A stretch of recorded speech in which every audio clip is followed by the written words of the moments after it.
happened was meteor hit, and I don't know, like the meteor hit and wiped out the dinosaurs, but then like the lizards came. I don't even really, when you get down to even just thinking about that, you're like, okay, so it wiped out the dinosaurs. Then what happened? They're like, well, then the amoeba was around, but then like little lizards are from that. I actually don't have a lot of questions. I wish I was in sixth grade again. Take us back to sixth grade and help us understand that the dinosaur extinction and then what happened after. It's not a big secret that dinosaurs went extinct. The question was how. Doing excavations in the Yucatan Peninsula, it became pretty evident that a 6-mile wide meteor impacted that area at the time it was called the KT boundary. I think they've renamed it to the KPG boundary. That's around 65, 66 million years ago. That is perfectly in line with when dinosaur fossils disappear.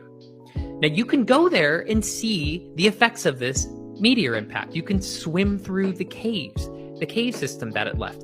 I have done this personally. I have seen the effects personally of this meteor impact. Then she says, okay, then like amoebas were left and then lizards came from the amoebas. Of course, that's not what people believe. They don't believe that only amoebas survived the impact.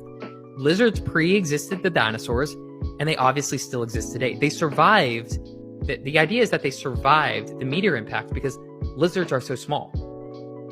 They do not require as many resources. And if you're trying to survive an era in which there is very few food resources, natural selection will favor small, less resource needing creatures like lizards, and not the 7-ton tyrannosauruses that require food quite frequently in large quantities.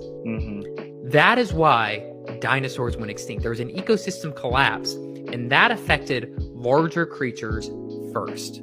Okay, so it wasn't just like all these like meteors suddenly came and smacked the dinosaur in the face and killed it. No. But it's like one impact had some consequences, and those consequences led to the death and the extinction of dinosaurs. Yes, over time, the effects of that would have been analogous to a nuclear winter, which would have killed off a good chunk of the plants, which means who dies off whenever there's no plants? Large plant eaters. Who need a massive amount of those resources. Then who dies off? Large meat eaters who eat the plant eaters. The carnivores die off after the herbivores. Really, the only creatures to survive were the smaller, less resource needy creatures. Yeah, so thank you for taking us back to school.